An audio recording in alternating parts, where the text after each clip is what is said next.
میں ان انسان نما درندوں سے چھپ کر یہاں بیٹھی تھی۔ ایسے لگ رہا تھا ذرا سی بھی آہٹ ہوگی تو وہ مجھے تلاش کرتے ہوئے یہاں پہنچ جائیں گے۔ خوفناک سیاہ رات کی تاریکی ہر طرف چھائی ہوئی تھی، اسی لیے اندھیرے میں کچھ دکھائی بھی نہیں دے رہا تھا۔ تھوڑی دیر بعد ایسے محسوس ہوا جیسے وہ یہاں سے چلے گئے ہوں۔ تبھی میں ڈر ڈر کر ان جھاڑیوں میں سے باہر نکلی۔ میرے پاؤں میں کانٹے بھی چبھ گئے تھے، لیکن اس وقت مجھے اپنے زخمی پاؤں کی پرواہ نہ تھی، بلکہ اس وقت مجھے اپنی عزت کی حفاظت کرنی تھی۔ اگر چند لمحے بھی دیر ہو جاتی تو شاید آج میں کسی زخمی فاختہ کی طرح زمین پر پڑی ہوتی، اپنی عزت لٹا کر۔ لیکن خدا نے میری عزت محفوظ رکھی تھی۔ شاید یہ میرے بابا کی دعاؤں کا نتیجہ تھا، ورنہ تو میں کسی کو منہ دکھانے کے قابل بھی نہ رہتی۔ ابھی بھی سسکتی ہوئی میں کسی جائے پناہ کی تلاش میں ادھر ادھر بھٹکنے لگی، کیونکہ راستہ بھول کر اس جنگل میں آ تو گئی تھی، لیکن یہاں سے باہر نکلنے کا راستہ نہیں مل رہا تھا۔ لیکن اچانک دور مجھے ایک لالٹین جلتی ہوئی دکھائی دی۔ دھیرے دھیرے سے روشنی کی طرف بڑھی تو پتہ چلا کہ وہ ایک چھوٹی سی مسجد ہے۔ یہ دیکھ کر جان میں جان آئی، اب مجھے اپنی جائے پناہ مل گئی تھی۔ خدا کے گھر میں تو کافروں کو بھی پناہ مل جاتی ہے، اور میں تو پھر ایک مولوی کی بیٹی تھی۔ بکھرے بال، بدحواس چہرہ لیے میں ننگے پاؤں مسجد کے اندر داخل ہوئی اور صحن میں بیٹھ کر زور زور سے رونے لگی۔ لیکن اچانک ہی سامنے کسی کا وجود وضو کرتا دکھائی دیا تو خوف سے رونگٹے کھڑے ہو گئے۔ لیکن سفید لباس پہنے، نورانی چہرہ لیے ایک خوبصورت نوجوان تھا، جس نے مجھے دیکھ کر منہ پھیر لیا تھا۔ پیٹھ موڑ کر کہنے لگا کہ یہ خدا کا گھر ہے، اسی لیے اپنے سر پر چادر پہن لو۔ یہ کہتے ہی اس نے اپنے کندھوں سے چادر اتار کر میرے سر پر ڈال دی۔ میرے آنسو مسجد کے فرش پر گر رہے تھے۔ میں اپنے آپ کو رونے سے نہ روک سکی۔ میرا نام پاکیزہ ہے۔ میرا تعلق ایک دیندار گھرانے سے تھا۔ بظاہر میں ایک غریب خاندان سے تعلق رکھتی تھی، لیکن میرے ابا نے ہمیشہ سفید پوشی میں ہمیں جینا سکھایا تھا۔ یہی وجہ تھی کہ میری امی نے بھی ہمیں ہمیشہ ہر حالات میں صبر و شکر کیا تھا۔ لیکن نہ جانے میرے اندر اتنا باغی پن کیوں تھا کہ مجھے گھر کے حالات کو دیکھ کر کوفت ہوتی تھی۔ میرے ابا ایک مولوی تھے، مسجد کے قریب ہی انہیں مسجد کی طرف سے ایک گھر ملا تھا۔ 2 چھوٹے چھوٹے کمروں پر مشتمل وہ مجھے ایک ڈربہ لگتا تھا۔ اس گھر میں مجھے شدید گھٹن محسوس ہوتی تھی۔ اوپر سے ابا کی روک ٹوک، یہاں نہ آیا کرو، وہاں نہ جایا کرو، ہر وقت پردہ کر کے رکھا کرو، غیر ضروری سہیلیوں سے دوستی نہ نبھایا کرو۔ یہ کہہ کر انہوں نے مجھے کافی حد تک اپنے آپ سے متنفر کر دیا تھا۔ میں سوچتی تھی کہ آخر میں ایک مولوی کے گھر ہی کیوں پیدا ہوئی؟ میری کتنی سہیلیاں کالج میں پڑھنے والی کس قدر آزادی سے ہنستی بولتی ہیں، جبکہ میں روزانہ برقع پہن کر کالج آتی جاتی۔ مجھے تو نظریں اٹھانے کی بھی اجازت نہ تھی۔ رو رو کر میں نے اماں سے کہا تھا کہ مجھے کالج میں ایڈمیشن لینا ہے، ورنہ مجھ سے بڑی بہن جس کی پچھلے سال شادی ہوئی تھی، اس کی بھی خواہش تھی آگے پڑھنے کی، لیکن اماں نے اس کی خواہش کو رد کر دیا تھا، یہ کہہ کر کہ لڑکیوں کے لیے دنیاوی تعلیم سے زیادہ دینی تعلیم اور گھریلو شعور ہونا زیادہ ضروری ہے۔ بڑی باجی نازیہ شادی ہو کر اپنے سسرال چلی گئی۔ اس وقت میں میٹرک میں تھی، لیکن جیسے ہی میں نے میٹرک کا امتحان دیا تو اماں سے کہنے لگی کہ مجھے کالج میں پڑھنا ہے۔ اماں کہنے لگی تیرے ابا آگے پڑھنے کے خلاف ہیں، میں ان سے کیسے بات کروں؟ لیکن میں نے بھی ضد ٹھان لی، رو رو کر اپنا حال برا کر لیا۔ یوں اماں نے بمشکل ابا سے اجازت لی، لیکن ابا نے سختی سے تاکید کی تھی کہ مجھے پردے میں رہ کر دنیاوی تعلیم حاصل کرنی ہوگی، اسی لیے میں مکمل حجاب میں کالج آتی جاتی تھی۔ ابھی تک میں کسی کو دوست بھی نہ بنا پائی تھی، کیونکہ سہیلیاں بنانے سے اماں ابا نے سختی سے منع کیا تھا۔ لیکن ایک لڑکی جس کا نام فردوس تھا، وہ اکثر میرے پاس آ کر مجھ سے باتیں کرتی، کہتی کہ تم مجھے بہت اچھی لگتی ہو۔ اس کی آواز سن کر میں عجیب سی خوشی محسوس کرتی۔ اونچی پونی ٹیل بنائے ببل گم چباتی وہ لڑکی مجھے بہت اچھی لگتی تھی۔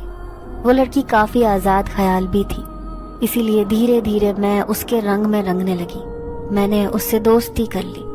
پھر میری وہ دوست ایک بار ہمارے گھر بھی آئی، تب اماں نے اسے دیکھ کر کہا کہ یہ کیسی دوستیاں تم نے پال لی، دیکھو یہ لڑکی ذرا اچھی نہیں ہے۔ میں کہنے لگی اماں کسی کا ظاہری دیکھ کر یہ اندازہ نہیں لگانا چاہیے کہ وہ انسان اچھا ہے یا نہیں، یہ میرا بہت خیال رکھتی ہے، کبھی کبھار میرے پاس پیسے نہیں ہوتی تو یہ میری فیس بھی جمع کروا دیتی ہے۔ اماں کہنے لگی کہ ہاں تو تجھے ہی شوق تھا آگے پڑھنے کا، ورنہ گھر بیٹھ سلائی کڑھائی سیکھ، 2-3 سال بعد تیرے بابا تجھے بھی رخصت کر دیں۔ میں اچھی طرح جانتی تھی کہ ابا اپنے ہی جیسے کسی مولوی سے میری شادی کر دیں گے اور پھر ہمیشہ کے لیے میری زندگی گھٹ گھٹ کر گزرے گی۔ کسی طرح سے میں زندگی سے راہ فرار چاہتی تھی، اسی لیے تو کالج میں داخلہ لے لیا تھا۔ پھر ایک دن کالج کی چھٹی تھی، میں اور اماں مل کر کپڑے دھو رہے تھے۔ جب چھت پر کپڑے سکھانے گئی تو ایک سفید کبوتر آ کر منڈیر پر بیٹھ گیا۔ میں نے لاکھ اسے اڑانا چاہا، لیکن وہ تو یہاں سے جانے کا نام بھی نہ لے رہا تھا۔ ابا نے مجھے اسے یوں بھگاتے ہوئے دیکھا تو کہنے لگے، ارے بیٹا کیوں بھگاتی ہو؟ یہ سفید کبوتر تو مسجد کا رکھوالا ہے، ہر وقت مسجد کی منڈیر پر بیٹھا رہتا ہے، اب دیکھو وہاں سے اڑ کر یہاں آ گیا۔ مجھے اس کبوتر پر بہت غصہ آیا تھا، کیونکہ یہ ہر وقت گھر کے صحن میں بیٹھا رہتا تھا۔ ایسے لگتا تھا جیسے اپنی چھوٹی چھوٹی آنکھوں سے یہ مجھے دیکھتا رہتا ہو۔ پھر ابا اسے بڑا پیار کرتے تھے، لیکن ایک دن میں حیران رہ گئی جب ابا سرگوشی میں بات کرتے ہوئے اماں سے کہنے لگے، مجھے ایسے لگتا ہے اپنی مسجد میں نیک جنات آباد ہیں۔ اماں کہنے لگی، آپ کو ایسا کیوں لگتا ہے؟ تو ابا دھیمے سے لہجے میں کہنے لگے، دراصل اس رات میں اکیلا مسجد میں رکا ہوا تھا تو میں نے کسی کی لمبی سی پرچھائی دیکھی تھی۔ پہلے تو میں اسے دیکھ کر ڈر گیا، لیکن جب میں نے اسے سجدہ کرتے ہوئے دیکھا تو میں سمجھ گیا کہ یہ نیک جنات ہیں جو مسجد کے کمرے میں اپنی عبادت کرتے ہیں۔ یہ دیکھ کر مجھے بڑی خوشی ہوئی تھی۔ ایک عجیب سی خوشبو پوری مسجد میں پھیلی ہوئی تھی، حالانکہ اس سے پہلے ایسا کبھی بھی نہیں ہوا۔ اماں یہ بات سن کر بڑی حیرت کا اظہار کر رہی تھی، جبکہ مجھے بھی یہ سب سن کر بڑا عجیب لگا۔ میں دل ہی دل میں ڈر گئی کہ کہیں وہ آصف ہمارے گھر میں نہ آ جائے، کیونکہ ہمارا گھر تو مسجد کے قریب ہی تھا۔ اب ابا باقاعدہ اس کی آواز بھی مسجد میں سنتے تھے، کیونکہ ابا مولوی تھے، 5 وقت کی نماز کی امامت وہی کرواتے تھے۔ ایسے میں سب سے آخر میں آنے والے ابا ہی ہوتے تھے۔ اکثر وہ مسجد میں جو مسافر رکے ہوتے تھے، ابا ان کے لیے کھانا وغیرہ بھی پکوا کر لے جاتے تھے۔ ابا آ کر اماں کو یہ ساری باتیں بتاتے تھے، جبکہ ایک دن آ کر کہنے لگے کہ آج تو میں نے اسے اپنی آنکھوں سے دیکھ لیا۔ ان کا لہجہ بڑا پراسرار تھا۔ میں خوف سے کپ کپا کر رہ گئی، وہ ذرا بھی ڈرے ہوئے نہیں لگ رہے تھے۔ اماں کہنے لگیں کہ اسے دیکھ کر آپ کو ڈر نہیں لگا؟ تو ابا کہنے لگے، ارے ڈر کیسا، وہ بھی تو اللہ کی بنائی ہوئی مخلوق ہے، مسجدوں میں آباد ہیں تو اس کا مطلب ہے کہ بہت نیک ہوں گے، بلکہ اس کی وجہ سے تو مسجد میں رونق ہونے لگی ہے۔ جب بھی میں مسجد سے اکیلا واپس آتا ہوں تو اسے سجدہ کرتے ہوئے دیکھتا ہوں، ہر وقت وہ عبادت میں مشغول رہتا ہے۔ ایسا لگ رہا تھا جیسے ابا اسے اچھی طرح سے جانتے ہوں۔ میں حیران پریشان سی ان کی یہ ساری باتیں سن رہی تھی۔ پھر سر جھٹک کر کہنے لگی، ضرور وہ بھی کوئی مولوی ہی ہوگا، جبھی تو ہر وقت مسجد میں رہتا ہے۔ اب میں نے جیسے جیسے ان باتوں کو سوچنا شروع کیا، ویسے ویسے خوف کی ایک لہر مجھ پر بھی پڑنے لگی، اس لیے میں زیادہ ان باتوں کے بارے میں سوچنا نہیں چاہتی تھی۔ کالج میں ابھی میں فرسٹ ایئر میں تھی، لیکن میری فردوس سے دوستی بہت اچھی ہو گئی تھی، اسی لیے اکثر وہ میرے لیے کچھ نہ کچھ لے کر آتی تھی، کبھی کوئی کھانے کی چیز ہوتی تو کبھی کوئی تحفہ وغیرہ۔ پھر دوست کا کہنا تھا کہ میں اسے بہت اچھی لگتی ہوں، کیونکہ میرا نام بھی پاکیزہ ہے تو نام کی وجہ سے بھی وہ مجھے بہت پسند کرتی تھی۔ پھر ایک دن کالج سے جلدی چھٹی لے کر میں اس کے گھر گئی تو گھر جا کر اس کے گھر کا ماحول دیکھا، حیران پریشان رہ گئی۔ وہ بہت کھلے اور آزاد خیال کی لڑکی تھی، عجیب فٹنگ والے کپڑے پہنتی اور اس کی ساری بہنیں بھی اونچی اونچی آواز میں ہنستی، موبائل فون پر مصروف رہتی۔ واقعی میں وہاں کا ماحول ہمارے گھر سے بہت الگ تھا۔ میں ان کے گھر میں جا کر عجیب سا محسوس کر رہی تھی، لیکن اس نے میری خوب خاطر تواضع کی، میرا دل خوش ہو گیا۔ لیکن دوسرے دن اس نے ایک عجیب سی بات کہی، جب وہ کہنے لگی کہ ہم اکثر پارٹیوں میں جاتے ہیں، وہاں بہت مزہ آتا ہے، تم بھی جلد میرے رنگ میں رنگ جاؤ گی، دیکھنا زندگی کتنی خوبصورت ہے۔ ارے جوانی تو 4 دن کی ہوتی ہے، اس کے بعد تو بڑھاپا ہی آ جاتا ہے۔ کل کو تمہارے مولوی ابا نے تمہاری شادی کر دی تو تم کہیں کی بھی نہیں رہو گی، اسی لیے ابھی زندگی کو انجوائے کرو۔ میں اس کی باتوں میں عجیب سی کشش محسوس کر رہی تھی۔ میں نے سوچ لیا تھا کہ میں اپنی زندگی ایسے ہی نہیں گزاروں گی جیسے اماں اور باجی گزار رہی ہیں۔ اماں نے بھی ساری زندگی ایک مولوی کے ساتھ گزاری اور باجی بھی ایک گھٹن زدہ زندگی کا حصہ بنی، لیکن میں اپنی زندگی ایسے نہیں جیوں گی۔ میں نے فیصلہ کر لیا تھا، اسی لیے اماں ابا سے چھپ چھپ کر فردوس کے گھر آنے جانے لگی۔ لیکن ایک دن اماں نے مجھے ٹوک دیا جب میں نے ایک اونچی قمیض پہنی، ساتھ میں چوڑی دار پاجامہ بھی پہن لیا، لمبے لمبے بال کھولے اور اپنے آپ کو گھوم گھوم کر آئینے میں دیکھنے لگی۔ اماں کہنے لگی یہ آج کل تو کن ہواؤں میں اڑ رہی ہے؟ میں فوراً گھبرا کر باہر آئی، لیکن سامنے بیٹھا کبوتر تو مجھے ایسے دیکھ رہا تھا جیسے اسے بھی میرا یہ روپ بہت اچھا لگا ہو۔ میں صحن میں بال کھول کھول کر گھومنے لگی۔ نہ جانے کیوں جب سے فردوس کے ساتھ میری دوستی ہوئی تھی مجھے اپنی زندگی بہت اچھی لگنے لگی تھی۔ میں اپنے دوپٹے سے اس کبوتر کو اڑانا چاہتی تھی، لیکن وہ بھی بڑا ڈھیٹ تھا، یہاں سے جانے کا نام ہی نہیں لیتا تھا۔ پہلے مسجد کے چبوترے پر بیٹھتا تھا، لیکن اس کے بعد ہماری منڈیر پر بیٹھا رہتا۔ وہ سفید کبوتر تھا بھی بہت خوبصورت۔ اکثر اب میں اسے دانا بھی ڈالنے لگی تھی، شاید اپنے دل کی کیفیت سے، کیونکہ میں اپنے اندر عجیب سی آزادی محسوس کر رہی تھی۔ لیکن ایک دن ابا نے مجھے ان عجیب و غریب کپڑوں میں دیکھ لیا۔ فوراً ہی اماں سے کہنے لگے یہ پاکیزہ کو کیا ہوا ہے؟ اس کا نام میں نے اس لیے پاکیزہ رکھا تھا کہ یہ میری بیٹی جتنی شکل و صورت کی پیاری ہے اتنا ہی اس کا کردار پاکیزہ ہو، اسی لیے میں نے بڑا چن کر اس کا نام رکھا تھا۔ لیکن کالج جا کر تو یہ بڑی آزاد خیال ہوتی جا رہی ہے، تو اس کا خیال رکھا کرو۔ اماں کی بات سن کر میں بری طرح ڈر گئی۔ ابا جتنے نرم مزاج اور اچھے تھے اتنے ہی غصے کے بھی تیز تھے، اسی لیے اب میں دبی دبی سی رہنے لگی۔ ایک دن کالج گئی تو فردوس کہنے لگی آج ہم پارٹی میں جا رہے ہیں، کیا تم چلو گی میرے ساتھ؟ میں کہنے لگی پاگل تو نہیں ہو، اماں ابا میری جان نکال دیں گے۔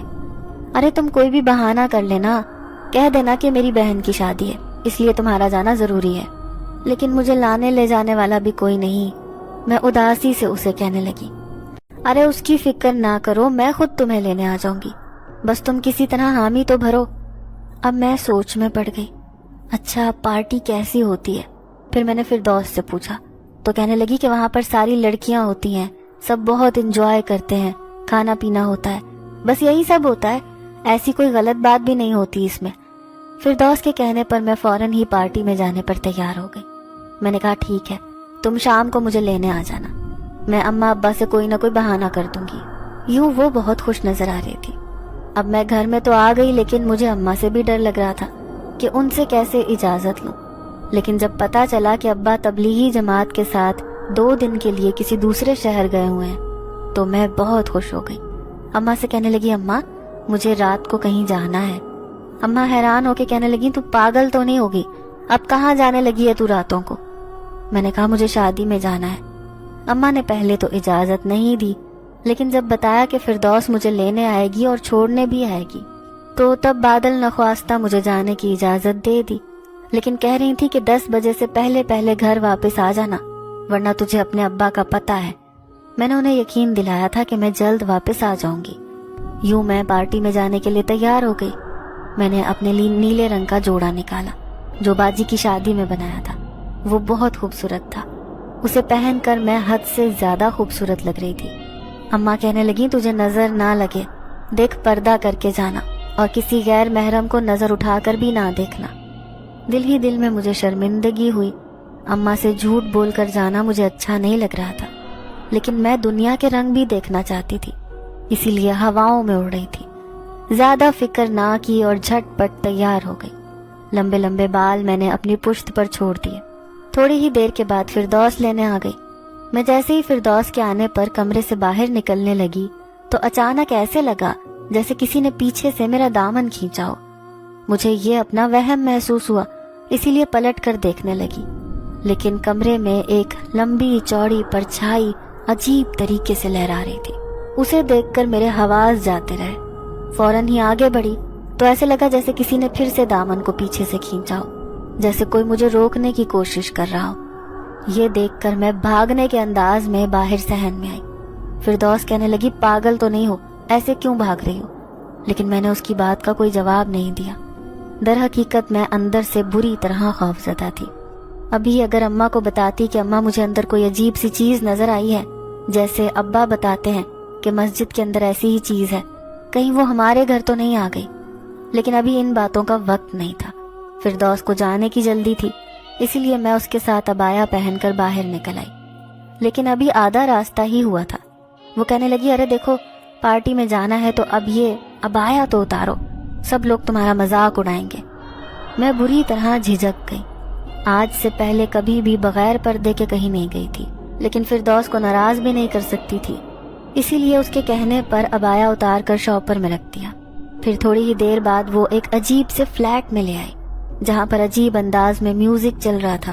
جیسے ہی اندر گئی تو میرے پیروں تلے سے زمین نکل گئی۔ وہاں پر تو بڑی تعداد میں نوجوان موجود تھے، ساتھ ہی لڑکیاں بھی تھیں جنہوں نے پینٹ شرٹ پہن رکھی تھی۔ عجیب بےہودہ لباس پہن کر وہ ڈانس کرتی ہوئی لڑکوں کے ساتھ بہت خوش لگ رہی تھی۔ لیکن مجھے فردوس پر غصہ آیا جس نے مجھ سے جھوٹ کہا تھا کہ وہاں پر صرف لڑکیاں ہوں گی۔ میں یہاں سے بھاگ کر واپس جانا چاہتی تھی، لیکن فردوس نے اچانک میرا ہاتھ پکڑ لیا، گھسیٹ کر لے جاتے ہوئے کہنے لگی، چلو چلو، کوئی تمہارا انتظار کر رہا ہے۔ اتنے رش میں سے جگہ بناتی ہوئی وہ مجھے اندر لے آئی۔ وہ ایک چھوٹا سا کمرہ تھا جہاں پر 3-4 لڑکے بیٹھے ہوئے تھے۔ پھر فردوس ان کی طرف دیکھ کر مکروا لہجے میں کہنے لگی، لو، تمہارے خوبصورت مال کو لے آئی ہوں، اب اس پر ہاتھ صاف کرو اور مجھے میرے پیسے دو۔ تو تبھی سامنے سے ایک لڑکا اٹھ کر کھڑا ہوا، مجھے خبیث نظروں سے دیکھ کر فردوس سے کہنے لگا، ہمیں امید نہیں تھی کہ تم ہمارے لیے اتنا اچھا مال لے کر آؤ گی۔ ارے واہ، یہ لڑکی تو ہیرے کی طرح دمک رہی ہے، تم نے تو ہمیں خوش کر دیا۔ اس کے ساتھ ہی اس نے 2 موٹی موٹی نوٹوں کی گڈیاں فردوس کے ہاتھ میں رکھی۔ اب ایک لڑکے نے میرا ہاتھ تھامنا چاہا، لیکن اچانک ہی میں نے اسے زوردار دھکا دے دیا۔ میں سمجھ گئی تھی کہ فردوس ایک مکار اور چالاک لڑکی ہے، اس نے جان بوجھ کر مجھے اس جال میں پھنسایا ہے۔ میری روتی ہوئی نگاہیں اب کسی پناہ کی تلاش میں تھیں، لیکن اتنے رش میں سے پناہ دینے والا کوئی بھی نہ تھا۔ وہ چاروں لڑکے مجھے قابو کرنے والے تھے، لیکن نہ جانے میرے اندر اتنی طاقت کہاں سے آئی، میں کھلے دروازے سے فرار ہونے میں کامیاب ہو گئی۔ بس جدھر کو رخ ہوا ادھر کو ہی مڑ گئی اور پاگلوں کی طرح بھاگنے لگی۔ وہ چاروں کے چاروں میرے پیچھے بھاگ رہے تھے، مجھے پکڑ کر میری عزت خراب کرنا چاہتے تھے۔ میں جانتی تھی کہ آج میں برباد ہو جاؤں گی، 2 کوڑی کی بھی نہ رہوں گی۔ شاید ماں باپ کو دھوکہ دینے والی لڑکیوں کے ساتھ یہی ہونا چاہیے۔ پاگلوں کی طرح اس جنگل میں بھاگ آئی، لیکن وہ مسلسل میرا پیچھا کر رہے تھے، اونچی اونچی آواز میں چلاتے ہوئے مجھے خوفزدہ کرتے۔ وہ میرے پیچھے ہی آ رہے تھے۔ تبھی میں جھاڑیوں کے پیچھے چھپ گئی۔ وہ چھپنے کے لیے ایک محفوظ جگہ تھی۔ میرا دوپٹہ، عبایا، چپل، نہ جانے سب چیزیں کہاں رہ گئی تھی۔ مجھے کسی چیز کا ہوش نہ تھا۔ پاؤں میں اس قدر کانٹے چبھے کہ تکلیف کی شدت سے میرے آنسو بہنے لگے۔ لیکن تکلیف اس چیز کی نہیں تھی کہ میرے پاؤں میں زخم ہے، بلکہ مجھے زیادہ دکھ اس بات کا تھا کہ آج میری عزت خراب ہونے والی ہے۔ میں اپنے ماں باپ کو کیا منہ دکھاؤں گی؟ اماں تو میرا انتظار کر رہی ہوں گی۔ کافی دیر تک ڈری سہمی ان جھاڑیوں کے پیچھے چھپی رہی۔ تھوڑی دیر بعد یہاں سے نکلی جب مجھے اس جنگل میں وہ مسجد دکھائی دی۔ پناہ کی تلاش میں وہیں جا بیٹھی۔ تبھی وہ سفید لباس والا نورانی چہرہ لیے نوجوان مجھے دکھائی دیا۔ میں صحن میں بیٹھ کر رو رہی تھی، لیکن میں نے دیکھا اس کی آنکھوں میں میرے لیے غصہ تھا۔ پھر وہ دبے دبے لہجے میں کہنے لگا، اپنے ماں باپ کو دھوکہ دیتے ہوئے تمہیں شرم نہیں آئی لڑکی؟ کیا سوچ کر تم نے ان سے جھوٹ کہا؟ میں نے ایک دم سے سر اٹھایا۔ بھلا اسے کیا پتا میرے بارے میں کہ میں اپنے ماں باپ کو جھوٹ بولنے کی وجہ سے یہاں تک پہنچی ہوں۔ میں خوف سے کانپ کر رہ گئی۔ پھر اس کے سامنے ہاتھ جوڑے کہنے لگی، خدا کے لیے مجھے کسی طرح گھر پہنچا دو، تمہارا مجھ پر احسان ہوگا۔ میری ماں میرے انتظار میں آنکھیں بچھائے بیٹھی ہوگی۔ اگر آج کی رات گھر نہ گئی تو صبح تک ذلت کے اس گڑھے میں جا گروں گی جہاں سے نکلنے کا کوئی راستہ نہیں ہوگا۔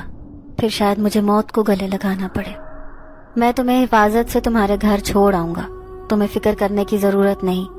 چلو آؤ میرے ساتھ، لیکن پہلے تم منہ دھو لو، سامنے پانی پڑا ہے۔ ایسے حلیے میں جاؤ گی تو تمہاری ماں بھی پریشان ہو جائے گی۔ وہ بڑا مہربان لگ رہا تھا۔ میں نے جلدی جلدی منہ دھویا، اپنے بال سمیٹے اور اس کی دی ہوئی چادر اپنے وجود پر ڈھانپ لی۔ اب اس کے پیچھے پیچھے چلتی جا رہی تھی۔ بدحواس اتنی تھی کہ مجھے راستہ بتانا بھی یاد نہ رہا، لیکن وہ تو ایسے جا رہا تھا جیسے اس کا یہاں سے آنا جانا معمول ہو۔ میں نے تو اسے گھر کا پتہ بھی نہیں بتایا تھا، لیکن اس نے مجھ سے میرے گھر کے سامنے لا کر کھڑا کر دیا اور خود اسی مسجد کے اندر چلا گیا۔ پلٹ کر میں نے اس مہربان وجود کو دیکھا۔ اچانک ہی میرے دل کی دنیا بدل گئی۔ میری پلکیں مسلسل اس کی راہیں تک رہی تھیں۔ وہ مسجد کے اندر جا کر غائب ہو گیا، لیکن میں گھر آئی۔ میں نے دیکھا اماں صحن میں بیٹھی ہوئی تھی۔ میرا اجڑا ہوا حلیہ دیکھا تو چیخیں مارتی ہوئی بھاگی۔ یہ کیا ہوا تمہیں؟ کس نے تیرا یہ حال کیا؟ انہوں نے میرے زخمی پاؤں دیکھ لیے تھے۔ میں اماں کے سامنے ایسے کھڑی تھی جیسے کوئی مجرم جرم کرنے کے بعد عدالت کے سامنے کھڑا ہو، لیکن وہ ماں تھی۔ کہنے لگی جلدی سے کپڑے بدل کر منہ دھو لے بیٹا، میں تیرے لیے کھانا گرم کرتی ہوں۔ میں بری طرح سے سسک کے رو پڑی، لیکن اپنی ماں کو کیسے بتاتی کہ آج اس کی بیٹی اپنی غلطیوں کی وجہ سے اپنی عزت کھونے والی تھی۔ لیکن عین وقت پر نہ جانے ابا کی دعا کام آئی یا پھر اماں کی کوئی نیکی، جو میں ان درندوں کے ہاتھ لوٹنے سے بچ گئی۔ اماں میری حالت دیکھ کر بہت کچھ سمجھ گئی تھی، لیکن مجھ سے کوئی بھی سوال نہیں کیا۔ میں نے کھانا بھی نہ کھایا، یوں ہی منہ ہاتھ دھو کر سو گئی۔ اس اجنبی کا دل ہی دل میں شکریہ ادا کر رہی تھی جس نے مجھے باحفاظت گھر تک چھوڑ دیا تھا۔ اگر راستے میں وہ مجھے مل جاتے تو پھر میں کیسے اپنے آپ کو بچا سکتی تھی؟ صبح دیر تک سوتی رہی، اماں نے مجھے جگایا ہی نہیں، لیکن ابا بھی واپس آ گئے تھے۔ وہ مسجد کے کاموں میں مصروف تھے، انہیں تو میری حالت کے بارے میں پتہ ہی نہیں تھا، لیکن اماں بہت کچھ سمجھ گئی تھی۔ تبھی مجھ سے کہنے لگی کہ کالج نہیں جانا کیا، لیکن میں نے کالج جانے سے انکار کر دیا۔ پھر وہ کچھ نہ بولی۔ اس واقعے نے میرے ذہن پر گہرا اثر ڈالا تھا۔ میں چاہ کر بھی اس سے پیچھا نہیں چھڑا پا رہی تھی، لیکن اماں نے مجھ سے کچھ بھی نہ پوچھا۔ شاید اس رات میری حالت نے انہیں بہت کچھ بتا دیا تھا، لیکن میرے ذہن پر وہی اجنبی چھایا رہتا جو مجھے اس رات گھر تک چھوڑ کر گیا تھا۔ آج سے پہلے کبھی بھی کوئی مجھے اتنا اچھا نہیں لگا تھا، لیکن اب میں دن رات اس کا انتظار کرتی۔ دل چاہتا تھا کہ ایک بار پھر سے اس مسجد میں جا کر اسے تلاش کروں کہ وہ وہیں رہتا ہے یا کہیں اور، لیکن اس ویران سے جنگل میں وہ اکیلا کیسے رہتا ہے، یہی سوچ کر میں حیران ہوتی۔ میں فردوس کی شکل بھی دیکھنا نہیں چاہتی تھی۔ اس نے جو میرے ساتھ کیا تھا میں نے سب اللہ پر چھوڑ دیا تھا۔ اس نے دوستی کے نام پر مجھے دھوکہ دیا تھا۔ وہ مجھے درندوں کے پاس چھوڑ آئی تھی، ان سے پیسے لے کر، لیکن میں خود ایک غریب گھرانے سے تعلق رکھتی تھی، اس کا کچھ بھی نہیں بگاڑ سکتی تھی، اسی لیے صبر کر کے رہ گئی۔ محلے میں کسی کے گھر قرآن خوانی تھی، اماں نے اصرار کر کے مجھے ان کے گھر بھیجا تھا۔ جب میں شام کے وقت واپس آ رہی تھی تب میں نے مسجد سے نکلتے ہوئے ایک سفید لباس والے نوجوان کو دیکھا۔ اس کی پشت میری طرف تھی، لیکن وہی لگ رہا تھا۔ جیسے ہی میں تھوڑا آگے گئی تو حیران رہ گئی۔ اس کی شکل دیکھ کر میں نے اندازہ لگا لیا کہ یہ تو وہی ہے، تو کیا یہ یہیں کہیں رہتا ہے؟ لیکن وہ مسجد کے دروازے کے پاس کھڑا ہو کر مجھے دیکھے جا رہا تھا۔ جب تک میں گھر کے اندر نہ چلی آئی اب میرا دل زور زور سے دھڑک رہا تھا۔ دل چاہتا کہ جا کر دیکھوں تو صحیح کہ یہ وہی ہے یا نہیں۔ چھت پر جا کر مسجد کا دروازہ صاف نظر آتا تھا۔ دوسرے دن میں اماں کے ساتھ مل کر کپڑے دھو رہی تھی، اسی لیے چھت پر چلی آئی۔ کپڑے سکھانے کے بہانے میری نظریں کسی کو تلاش کر رہی تھیں۔ تبھی وہی کبوتر آ کر چھت کی دیوار پر بیٹھ گیا۔ میرا دوپٹہ نیچے گرنے کو تھا، لیکن اچانک ہی اس نے چونچ سے دوپٹہ اٹھا کر میرے سر پر ڈال دیا۔ میں اس کی اس حرکت پر حیران رہ گئی۔ پھر مجھے شرمندگی سی ہوئی، شاید کبوتر بھی میرا راز جان گیا تھا کہ میری عزت کھونے والی تھی۔ لیکن اس دن کی نصیحت ملنے کے بعد مجھے کبھی بھی اپنے دوپٹے کو سر سے ڈھلکنے نہیں دینا تھا۔ تبھی تو اس نے یہ دوپٹہ میرے سر پر رکھا ہے۔ میں اپنے آپ میں شدید ندامت محسوس کرتی تھی۔ آزاد زندگی کا خواب جو میری آنکھوں نے سجا رکھا تھا وہ کرچی کرچی ہو کر بکھر گیا تھا۔ اس کے بعد میں نے توبہ کر لی تھی کہ میں آئندہ کبھی بھی ابا اماں کی اجازت کے بغیر گھر سے باہر نہیں نکلوں گی۔ اب دن رات میں ایسے ہی سوچوں میں گرفتار رہتی۔ ایک رات مجھے بڑی بے چینی ہو رہی تھی۔ اماں ابا سو رہے تھے لیکن مجھے نیند نہیں آ رہی تھی۔ میں یوں ہی چھت پر چلی آئی، ستاروں سے بھرے آسمان کو دیکھنے لگی۔ ان گنت ستارے آسمان پر سجے ہوئے تھے، ٹھنڈی ٹھنڈی ہوائیں چل رہی تھیں، لیکن شاید رات کے 2 بج رہے تھے۔ تب میں نے مسجد کے دروازے پر کھڑے ہوئے ایک سفید لباس والے نوجوان کو دیکھا۔ جیسے ہی اس نے میری طرف رخ موڑا تو میرے ہاتھ پاؤں بری طرح کپ کپانے لگے۔ یہ تو وہی تھا جو مجھے اس جنگل سے چھوڑنے میرے گھر تک آیا تھا، لیکن میں نے تو اسے گھر کا پتہ بھی نہیں بتایا تھا۔ پھر اسے کیسے معلوم تھا کہ میرا گھر یہ ہے؟ اب میں اسے کھڑے ہو کر دیکھنے لگی۔ اس کی آنکھیں بھی مسلسل مجھے دیکھے جا رہی تھیں، لیکن اچانک ہی رخ موڑ کر وہ مسجد گیا اور پھر باہر نہ نکلا۔ اب میں اداس سی ہو گئی۔ جیسے ہی پلٹ کر نیچے جانے لگی تو اپنے پیچھے کھڑے اس نوجوان کو دیکھ کر حیران رہ گئی۔ آپ یہاں کیسے پہنچے؟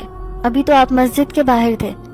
مجھے دیکھ کر وہ عجیب انداز میں مسکرایا تھا، پھر کہنے لگا میں کہیں بھی جا سکتا ہوں، یہ میری مرضی ہے۔ وہ بڑا پراسرار سا لگ رہا تھا، رات کی تاریکی میں میرے سامنے کھڑا، لیکن وہ اوپر چھت پر کیسے آیا؟ میں بڑی حیران تھی، کہیں دیوار پھاند کر تو نہیں آیا؟ یہی سوچ کر میں خاموش رہی۔ مجھے یوں خاموش دیکھ کر وہ کہنے لگا آپ کو اپنی زندگی کیسی لگتی ہے؟ میں جان گئی کہ وہ کیوں اس طرح سے کہہ رہا ہے۔ ظاہر ہے اس دن اس نے میرا لٹا پٹا حلیہ دیکھا تھا، جیسے پھٹے ہوئے کپڑوں میں میں مسجد میں پناہ لینے کے لیے آئی تھی۔ تبھی وہ جانتا تھا کہ اس دن کے بعد سے میں نے اس واقعے سے نصیحت پکڑ لی ہوگی۔ تبھی سر جھکا کر میں کہنے لگی کہ میں جان گئی ہوں کہ لڑکی کی عزت کتنی نازک ہوتی ہے، اس کا اٹھایا ہوا ایک الگ قدم بھی اس کی زندگی برباد کر سکتا ہے۔ آج کے بعد میں کبھی اپنی زندگی میں یہ غلطی نہیں دہراؤں گی۔ میری یہ بات سن کر وہ مسکرایا، کہنے لگا مجھے یہ بات سن کر خوشی ہوئی ہے کہ اب تم اپنے اچھے برے کا اچھی طرح سوچنے لگی ہو، اس لیے دوبارہ کبھی ایسی غلطی نہ کرنا۔ تم ایک اچھی لڑکی ہو، اچھے خاندان میں پیدا ہوئی ہو، تمہارا باپ ایک نیک انسان ہے، میں نے تمہارے باپ سے بہت کچھ سیکھا ہے۔ کیا مطلب؟ کیا آپ میرے والد صاحب کو جانتے ہیں؟ میں حیران ہو کر اس سے پوچھ رہی تھی۔ اس نے اس بات میں سر ہلایا، پھر کہنے لگا کیوں نہیں، ہر رات میں ان سے ملاقات کرتا ہوں، میرا اور ان کا ٹھکانہ یہی مسجد تو ہے۔ اس کا جواب بڑا عجیب تھا۔ تو کیا آپ کا کوئی گھر بار نہیں ہے؟ آپ کے والدین، بہن، بھائی نہیں ہیں؟ میں کافی عرصے سے اپنے گھر سے دور ہوں، میرا ہر رشتہ اس دنیا میں موجود ہے، لیکن میں کسی خاص کام کے سلسلے میں اس مسجد میں آتا جاتا رہتا ہوں جہاں پر تمہارے والد صاحب امامت کرواتے ہیں۔ وہ ایک نیک انسان ہے، جبھی تو ان کی دعائیں رنگ لائیں اور تمہاری عزت محفوظ رہی۔ آج کے بعد تم کبھی بھی ایسی کوشش نہ کرنا کہ تمہاری ماں یا باپ کو کسی قسم کی کوئی تکلیف پہنچے۔ وہ کتنے دھیمے اور اچھے انداز میں مجھے سمجھا رہا تھا، مجھے اس کا انداز بہت اچھا لگا، دل ہی دل میں اسے پسند کرنے لگی۔ میری آنکھوں میں اس کی محبت کے رنگ سجنے لگے، شاید اس نے میری نگاہیں پڑھ لیں۔ پھر وہ کہنے لگا کہ وہ غلطی نہ کرو جو میں کر چکا ہوں۔ کیسی غلطی؟ میرا پورا وجود کپ کپا کے رہ گیا۔ محبت کی غلطی۔ اب وہ سنجیدگی سے میری آنکھوں میں دیکھنے لگا۔ تو کیا اسے محسوس ہو گیا تھا کہ میں اسے دل ہی دل میں محبت کرنے لگی ہوں؟ وہ سر جھکا کر کہنے لگا کہ صرف تم ہی نہیں، میں بھی تمہیں پسند کرتا ہوں، آج سے نہیں بلکہ پچھلے کئی دنوں سے، جب سے میرا ٹھکانہ یہ مسجد ہوا کرتی تھی۔ تمہیں یہ جان کر حیرانی ہوگی کہ میں پہلے اس مسجد میں رہا کرتا تھا، سب سے چھپ کر۔ اس علاقے کا ایک بھی انسان میرے بارے میں نہیں جان سکتا تھا کہ میں یہاں رہتا ہوں، لیکن تمہارے والد صاحب نے مجھے سب سے پہلے دیکھ لیا۔ میں حیران ہوں کہ انہوں نے میری موجودگی کیسے محسوس کی، شاید انہیں پہلے بھی میرے جیسی مخلوق سے واسطہ پڑتا رہتا ہے۔ میں حیران ہو کر کہنے لگی کیا مطلب، کیسی مخلوق؟ یہ سن کر وہ مسکرایا، پھر کہنے لگا دیکھو مجھ سے گھبرانا مت، یہ ایک حقیقت ہے جس کے بارے میں صرف تمہارے والد صاحب جانتے ہیں، کیونکہ وہ اس مسجد کے امام ہیں، مولوی صاحب ہیں۔ وہ میری موجودگی پہلے دن ہی محسوس کر گئے تھے۔ دراصل میں ایک جنات ہوں، میرا اس مسجد میں آنا جانا لگا رہتا ہے۔ اس وقت میں ایک انسانی روپ میں تمہارے سامنے کھڑا ہوں۔ یہاں سے تھوڑی دور ہمارے قبیلے کی مسجد ہے، وہاں سے اتنی دور میں صرف یہاں پر بہت کچھ سیکھنے سمجھنے کے لیے اس مسجد میں آتا تھا، کیونکہ سردار نے قبیلے کی مسجد کی ذمہ داری مجھے سونپی تھی۔ میں بہت سی باتوں سے انجان تھا، لیکن تمہارے والد صاحب کے ساتھ رہ رہ کر میں نے بہت کچھ سیکھ لیا ہے۔ یہ سن کر میرے ہوش اڑ گئے۔ میں بے یقینی سے اس جن ذات کو دیکھ رہی تھی۔ وہ سچ کہہ رہا ہے یا کوئی مجھ سے بھیانک مذاق کر رہا ہے؟ میرے چہرے پر بدحواسی کو دیکھ کر وہ کہنے لگا کہ گھبراؤ مت، میں تمہیں کچھ بھی نہیں کہوں گا، میں ایک نیک جنات ہوں۔ ہم جیسے نیک جنات کبھی بھی کسی انسان کو تکلیف نہیں پہنچاتے۔ میں تو اس مسجد میں چھپ کے یہ سب چیزیں سیکھنا چاہتا تھا، لیکن تمہارے والد صاحب نے مجھے پہلے دن ہی محسوس کر لیا۔ پھر میں نے ایک کبوتر کی شکل میں اس مسجد کے چبوترے پر رہنا شروع کیا، سب انسانوں سے چھپ کر۔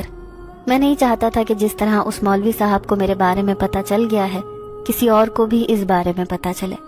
اسی لیے کبھی یہاں بیٹھتا تو کبھی وہاں، لیکن ایک دن مسجد کی منڈیر پر بیٹھا ہوا تھا جب میں نے تمہیں صحن میں کھڑے ہوئے دیکھا۔ یقین مانو اتنی خوبصورت لڑکی میں نے کبھی اپنی زندگی میں نہیں دیکھی تھی۔ میں جانتا تھا کہ انسانوں کی لڑکیاں بہت خوبصورت ہوتی ہیں، کوئی انہیں دیکھے تو بس دیکھتا ہی رہ جائے۔ یہی میرے ساتھ ہوا۔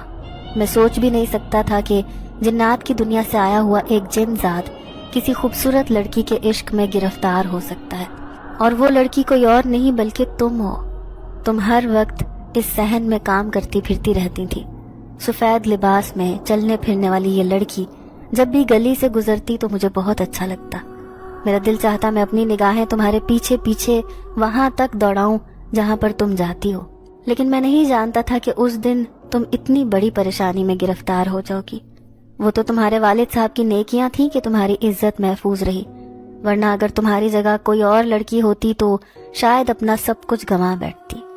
اس دن اس رات میں قبیلے کی مسجد میں عبادت کر رہا تھا جب تم وہاں پر چھپ کر بیٹھ گئی۔ میں حیران تھا کہ یہاں پر بیٹھ کر کون رو رہا ہے۔ پھر میں نے اپنے آپ کو ایک انسانی روپ میں ڈالا، باہر دیکھنے کے لیے آ گیا، لیکن سامنے بکھرے حلیے میں تم بیٹھی تھی۔ تمہیں اس حالت میں دیکھ کر میں حیران رہ گیا۔ دل تو چاہتا تھا کہ ان کا حشر بگاڑ دوں جنہوں نے تمہیں اس حال تک پہنچایا ہے، لیکن پھر اپنے آپ کو اس ارادے سے باز رکھا۔ اس وقت مجھے تمہاری حفاظت کرنی تھی، تبھی تو تمہیں خیر خیریت سے میں نے گھر تک چھوڑ دیا تھا۔ میں وہی سفید کبوتر ہوں جو اکثر تمہارے گھر کی دیوار پر بیٹھ کر تمہیں دیکھتا رہتا تھا، لیکن حیرت کی بات تو یہ ہے کہ تمہیں اس وقت احساس نہیں ہوتا تھا، کیونکہ ظاہر ہے ایک کبوتر کو دیکھ کر انسان گمان بھی نہیں کر سکتا کہ اس کے اندر ایک جن ذات چھپ کر بیٹھا ہے۔ اکثر اب میں اس مسجد میں رات کو آ جاتا ہوں، تمہیں دیکھنے کا بہانہ ہو جاتا ہے، ساتھ ساتھ عبادت بھی کرتا ہوں۔ ایک عشق کی کیفیت میں اپنے آپ کو مبتلا کر چکا ہوں۔ اس میں میرا کوئی قصور نہیں، مجھے معاف کر دینا۔ وہ سر جھکا کر مجھ سے عجیب سا انکشاف کر رہا تھا۔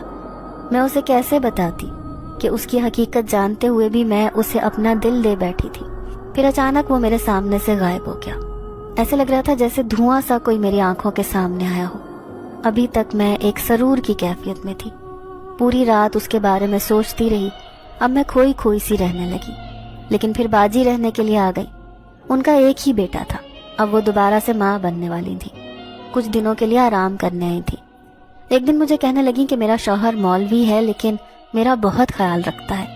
ہم لوگ غریب ضرور ہے لیکن وہ میرے حقوق کا بہت خیال رکھتا ہے۔ کبھی بھی اس نے ایک حرام کا نوالا میرے منہ میں نہیں ڈالا۔ اس کی اس بات نے مجھے شرمندگی کی گہری کھائی میں اتار دیا۔ میں ہر وقت اس کے شوہر کے بارے میں یہی سوچتی رہتی تھی کہ اس کا شوہر ٹھیک نہیں ہے، وہ کیسے غربت بھلی زندگی گزار رہی ہوگی، لیکن وہ بہت خوش نظر آ رہی تھی۔ پھر ابا باجی سے کہنے لگا کہ اب میں پاکیزہ کا بھی رشتہ دیکھ رہا ہوں، جیسے ہی کوئی اچھا رشتہ ملے گا فوراً ہاں کر دوں گا۔ تبھی اچانک میرے سامنے کسی کا خوبصورت چہرہ آیا۔ میں ہر وقت اس جن ذات کے بارے میں ہی سوچتی رہتی تھی، لیکن ابا کی بات نے میرے ہوش اڑا دیے جب وہ کہنے لگے کہ دوسرے شہر کی ایک مسجد کے مولوی صاحب ہیں، ان کا بیٹا بڑا دیندار اور قرآن حافظ ہے۔ انہوں نے کئی دن پہلے مجھ سے پاکیزہ کا رشتہ مانگا تھا، اس لیے میں نے ہاں کر دی۔ لڑکا بہت نیک ہے، اسے خوش رکھے گا۔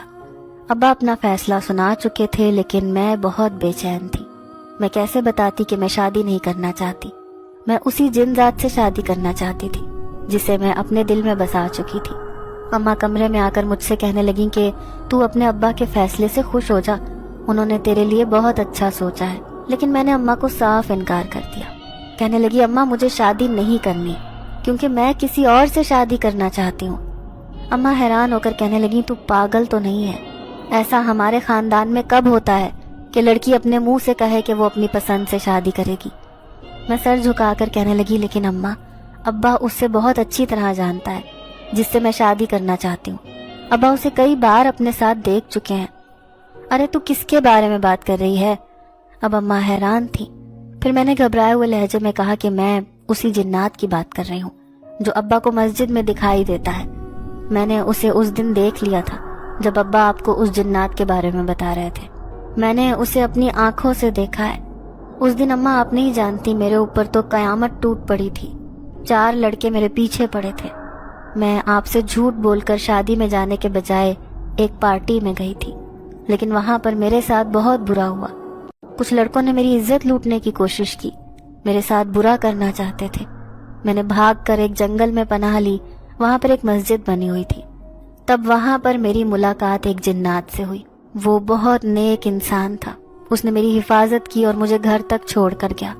اماں یہ وہی جن ذات ہے جس کے بارے میں ابا آپ کو بتایا کرتے تھے۔